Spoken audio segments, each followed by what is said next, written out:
Maliban dyan mga boss, nako, napakalaking mga issues ngayon ang kumakalat sa ating pamahalaan. At mukhang ang gobyerno ay tila mo nananakot doon sa mga nagpoprotestang mga Pilipino sa ibang bansa. Dahil may usap-usapan na nag-boycott ang mga OFW at di umano, I think in Croatia, meron daw po sila diyang gagawing in order for them to show their support to Pangulong Rodrigo Duterte and to show their dismay, their disappointment dito sa gobyerno ni Bongbong, ay hindi daw po sila magpapadala ng kanilang remittance. Zero remittance po sila ngayong I think ilang araw yun. Parang March 28 yata to April 1. Oo, zero remittance daw sila. Nako po, anong dating sa gobyerno niyan? Economic sabotage yan. Oo, sinasabi na economic sabotage daw yan. At meron daw parusa pagka ginawa nyo daw yan. Uy, grabe ha. Grabe, pati pera ng taong bayan, hindi na nga sa inyo. Pinakikialamay kung ayaw magpadala, wala kayong magagawa. O, eto lang kasi yan ha. Eto lang yan. Tayo na kasi merong ganyang panawagan yung mga Pilipino para protesta. Ano ba dapat pag nagpo-protesta? Di ba pag nagpo-protesta, meron silang hinihiling. Pag may nagpo-protesta, meron silang nire-request. Anong sagot ng Malacanang doon sa request nila? Di ba supposedly ang sagot ng Malacanang dito, okay, let us talk. Huwag nyong i-cripple ang ating ekonomiya. Alam nyo naman na importanteng inyong mga remittances dahil dyan nanggagaling yung pambili ng mga Louis Vuitton, mamahaling relo, sasakyan, ng mga kawatan. Ako, hindi yun. Oo, alam niyo naman gano'ng ka-importante yung remittance na yan. Yan ang isa sa mga malaking pinagkakitaan ng bayang Pilipinas. Kung matatandaan ninyo, ang mga OFW ang bumuhay sa mga Pilipino noong panahon ng pandemya. Kung wala yung mga remittances nito mga kamag-anak ninyo dito sa ibang bansa, iba't ibang bansa, wala pong nangyari sa Pilipinas, baka naubos tayo ng hayop na COVID na yan. Pero dahil sa sigasig ng ating mga kababayan na magpadala dito sa Pilipinas ng kanilang mga remittances para sa kanilang mga mahal sa buhay, nakikinabang po ng malaki ang gobyerno. Kaya nga sabi ko, sobrang laki ng ambag ng mga OFW. Kaya dapat pinakikinggan ng OFW. O ayan, may protesta OFW. Anong gagawin? Pag may protesta ng OFW, ang gagawin po natin bilang isang gobyerno, bilang kayo po ay tagapaglingkod, kayo po ay trabahador ng mga mamamayang Pilipino, ang dapat ginagawa ninyo, makinig sa mga nagpo-protesta. Ano ba pinoprotesta nila? Kay Pangulong Duterte ba? Oo nga eh. Maling-mali talaga yung kay Pangulong Duterte. O hindi ba dapat makinig kayo sa taong bayan, makipagdialogo kayo, tapos tanungin ninyo, ano po bang magagawa ko para makatulong? Palayain si Duterte, hindi ko na po magagawa yan, huli na po ang lahat eh. O baka pwede po kahit ano na lang, except that, pagtulong-tulungan natin. O di ba dapat ganun eh? Hindi, tingnan nyo ang nilabas ng ng advisor ng presidente. Sabi niya, ito naman si Juan Ponce Enrile, tanda-tanda na, hindi pa manahimik eh. Gumagana pa pala yung utak nito, 100 taon mahigit na yata ito. This is a humble and solicited reminder to our social and political leaders.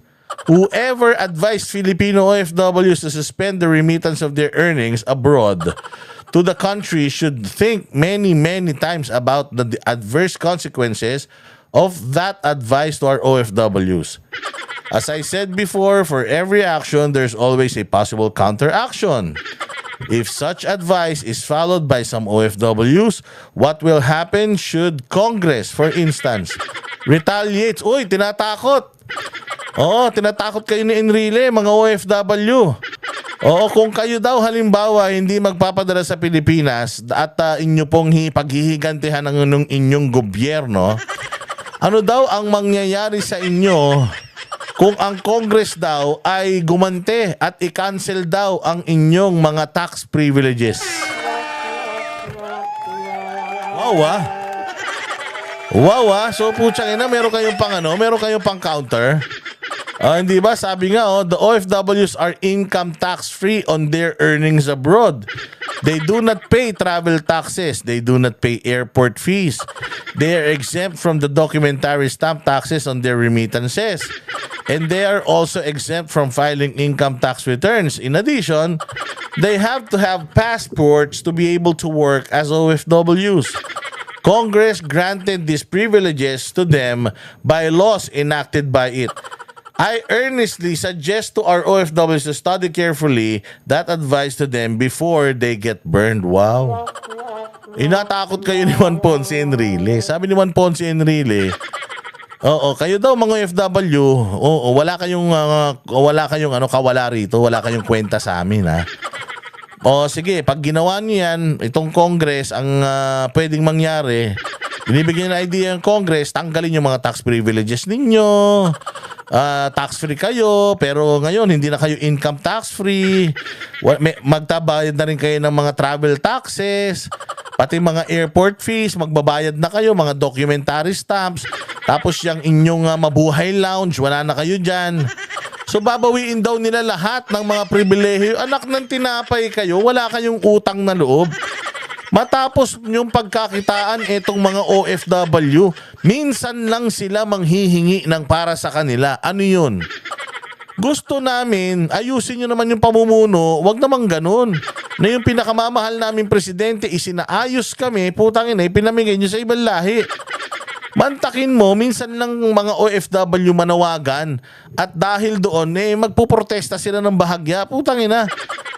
Ang nasa isip ni Juan Ponce Enrile, parang sila may-ari ng Pilipinas na parang, sige, subukan nyo. Wala na kayong mga pribilehyo.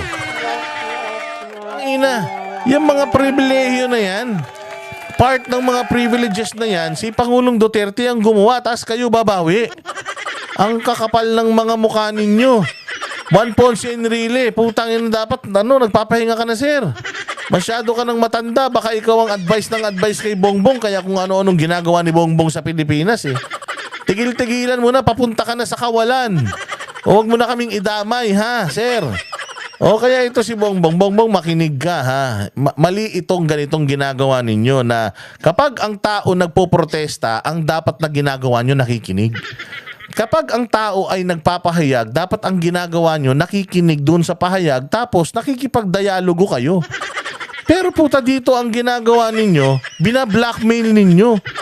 Yung mga OFW na nililigaw-ligawan nyo noong kayo nanliligaw, nung tumatakbo kayo sa politika, ang babait ninyo. Panay ang ligaw nyo sa mga to, binibisita nyo pa kung saan-saan mga bansa. Tapos biglang nagalit sila sa inyo bilang kayo naman ay subject to kritisismo. Itong ganti ninyo, yung mga OFW natin, pahihirapan ninyo. Yung mga pribilehiyong binigay nung ilang mga administrasyon bago ka, putang ina, wala pa nga kayong pribilehiyong binibigay sa kanila. Kahit isa, wala nga kayong proyekto para sa mga OFW tapos ngayon, yung mga proyektong ipinasa ng mga previous administrations, putang ina, babawiin nyo. Sino kayo? Dito mo talaga makikita na itong administrasyon na to oppressive. Itong administrasyon na to talaga hindi nakikinig sa sentimiento ng mga tao. Itong administrasyon na to sobrang yabang, parang hari ang tingin nila sa sarili nila. By the way, para mapaalala lang natin, binoto po kayo ng taong bayan para magsilbi sa taong bayan. Kung yung taong bayan hindi nyo na pagsisilbihan ng maayos yan, malamang magsasalita yan. Magrereklamo yan. Hindi nyo dapat sinasakal, hindi nyo dapat pinahihirapan, hindi nyo dapat bina-blackmail itong mga OFWs natin dahil unang-una sa lahat, napakalaki ng naitutulong niyan sa bayang Pilipinas at grabe ang pagmamahal ni Pangulong Duterte sa mga OFW. Dahil ba hindi kayang mahalin ng mga OFW si Bongbong Marcos, ganito na lang ginagawa ninyo? Ay hirapan nyo sila. Galingan kasi ni Bongbong.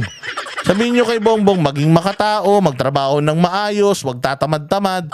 Hindi naman natatagal ang buhay niyan. Dapat bago siya mamatay, maayos man lang niya sana Pilipinas, ganun. Walang hiya, So kayo nang bahala mga Pilipino kung anong tingin ninyo dito. Pero para sa akin, napakapangit itong mensahe na to. Nagpapakita itong mensahe na to kung gaano kayabang, kung gaano ka satanas itong mga nasa pamahalaan ngayon. To the extent na dahil reklamo kayo ng reklamo, pahihirapan ko kayo. Ganyan din sila sa mga nagpapahayag, naglalabas ng sama ng loob. Ididimanda kung anong ganong gagawing kaso para tumigil sa pagsasalita. Para hindi magsalita ang tao. Para hindi magsalita ang tao. Ayusin yung trabaho nyo. 31 million bumoto sa inyo, di ba? 31 million bumoto sa inyo dapat. 31 million yung nagmamahal sa inyo. 3 taon pa lang kayo sa posisyon eh. May kalahating may kalahati pa, 3 taon pa para mawala kayo sa posisyon. Pero sa nakikita natin, sa mga nangyayari sa paligid, putya yan, parang ayaw na kayong patapusin. Pero ako, dapat matapos ni BBM yan. Ginusto niya yan eh.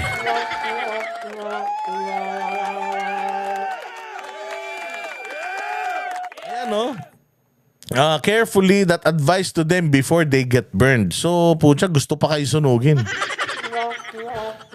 Ay, nako. Kaya dito mo makikita na itong administrasyon na to, wala talagang concern sa mga OFW. Di ba, mano ba naman, kausapin mo yung OFW. Mga OFW, sana po maghunos daily po tayo. Alam nyo naman po na ayaw po namin na kayo po ay magprotesta at hindi po mag-remit ng inyong mga kinikita sa inyong mga mahal sa buhay. Unang-una sa lahat, apektado po dyan ang inyong mga mahal sa buhay. Pangalawa po, apektado po ang ating ekonomiya. Umaasa pong malaki ang ekonomiya natin sa mga remittances ninyo.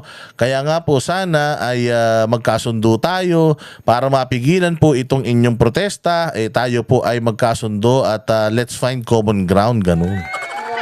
Diba? Parang yung mga nagrarally mga jeep. Diba? Pag nagrally yung mga jeep, yung mga Pilipino na stranded, anong ginagawa? Diba we talk to the organizers of the rally. Kasi ganoon talaga, pag may rally dapat pinakikinggan. Pero kung yung mga katulad ng mga rally ng mga makakaliwa, ganyan, makibaka, wag mata, yung mga ganoon, hindi na dapat sinusunod yun. Dahil yung mga ganyan, puros lang, kademonyuhan lang yung mga hinihiling ng mga komunista na yan.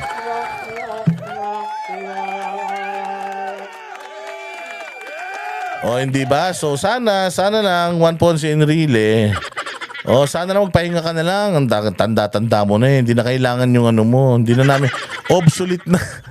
Obsolete na po yung mga nalalaman mo. Magpahinga ka na lang. Mag-cross-stitch ka. Magtanim ka. Kung gusto mo, umakit ka sa nyug. Ganyan. Bahala ka sa buhay mo. Huwag ka na namiminsala sa Pilipinas. Diyos ko po. Nasaan na ba yung pera ni Napoles? Kung makapagsalita ka, parang linis-linis mo. Walang hiya kayo. Yan, nasa mga OFW, tandaan po ninyo itong statement. Again, wala po akong kwentang tao. Ako po yung fake news peddler. Huwag po kayo naniniwala sa akin. Lahat po ng aking mga sinasabi dito ay walang katotohanan, walang puros kabulastugan lamang. Nireactionan lang natin itong post ni Juan Ponce Enrile. Kahit naman hindi niya hinihingi, ibibigay ko pa rin yung reaction natin. Dahil sa tingin ko, itong comment na ito ay masyadong pasista. Masyadong authoritarian ba tawag dyan? Masyadong malamarsyal na. Na lahat na lang ng mga nagrereklamo sa inyong gobyerno ay pinapahirapan ninyo.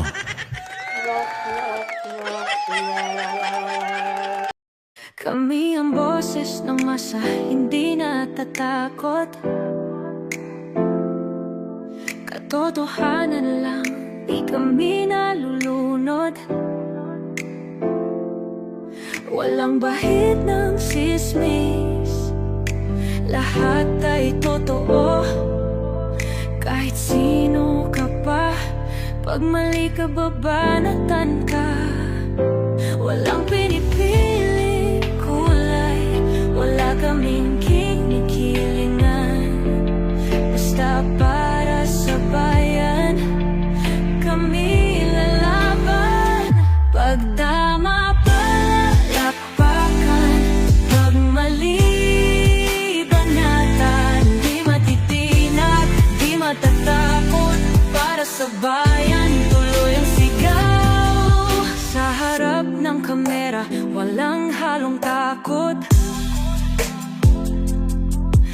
mga baluktot, lahat kayo'y tutumba.